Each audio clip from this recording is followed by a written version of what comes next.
today we're going to be looking at a 1800s farmhouse. It has lots of barns on the property, so we are super excited about that. I'm not going to give too much away, but I will show you guys what the house looks like, and then at the end of the video I will talk about what we're doing with it.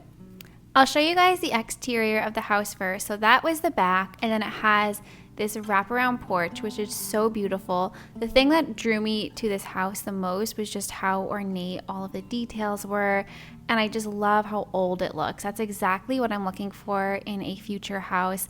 A nice porch like this and just tons of detail. I think it's so beautiful. The front door is one of those real solid wood doors, and I just absolutely love it.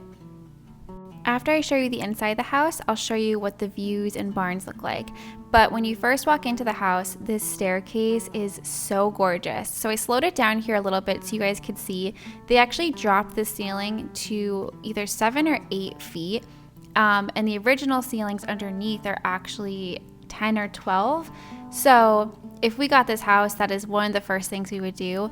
When we actually looked at this listing, the house had carpet everywhere, and I guess this house has been on the market for a while now, so they decided to rip out the carpet, so they're in the middle of redoing the floors. But look at the detail on the door. The radiator is so beautiful, and this window, oh my goodness, such a dream. I feel like Snow White opening that window with like animals outside. I just love it. So that was like the little family living room area. Then there is a pocket door, and it opens up into this dining room.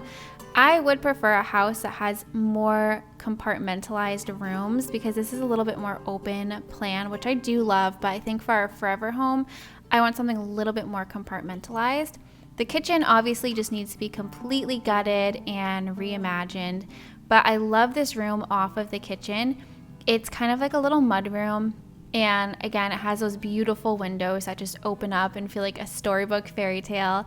Has some great built-ins. This is just the door I wanted to show you guys to enter that room. And I love the yellow beadboard. I love the built-ins, the windows. Like, I don't think I would really change much in that room. So when you go out of that room, you now walk into this room, which would just be like a family room with a bathroom off of it. And then off of that room, there's kind of like a guest suite. So it has a bedroom and a bathroom, which is great. I do feel like the first floor, though, it's a little confusing because there's lots of like random rooms that really aren't like big enough to be used for things. I do like that there's a separate laundry room. I think that's amazing.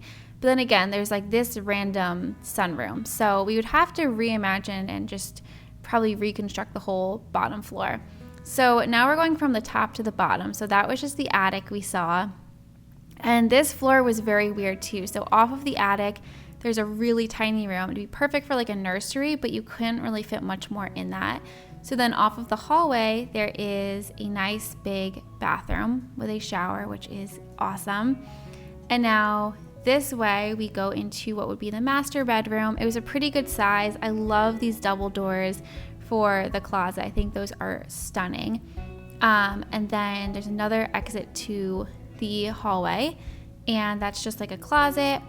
And then to the right here is another guest room, which is again a really good size.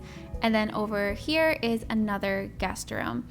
So the upstairs layout was a little interesting. I don't think I captured it on camera the best because we were seeing this house for the first time, and I'm trying to like ask questions and take it all in and film, so it was a little tricky. But going outside, look at this view. It is so stunning. The one downside though is that this is right on a major road, and there was a lot of noise from cars. And again, I just feel like my forever home, I don't want to be hearing cars. I just want it to be really peaceful. So that was instantly a major drawback. But here are the barns to the house.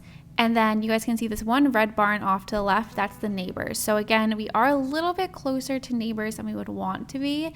But we just felt like this property was so beautiful, we had to just at least give it a shot. So here is just that little mud room that's in the back. And then there's a like potting shed, which I thought was pretty cool, but if we did buy this house, I would probably tear this down because it blocked the view from inside of the mud room. So now you guys can see these gorgeous mountain views and the apple farm. So this barn right here is actually like a giant refrigerator for all of the apples, which we thought was so cool because we have many plans for the future, and that would just be really helpful for one of the things that we want to do. You guys can see a lot of the apple trees though were dead, and that was, again, not the end of the world, but it just was something that they were highlighting the house for, but it didn't really have. That last clip, you guys could see how gorgeous those views were. It just was so amazing. This is another barn on the property, but I think like the views and just like the barns and the way the house looks is really what draws us so much to this house. So going upstairs in this barn, you can see this is what it looks like. I feel like I would just be sitting looking out that window all day long at how beautiful the grounds are.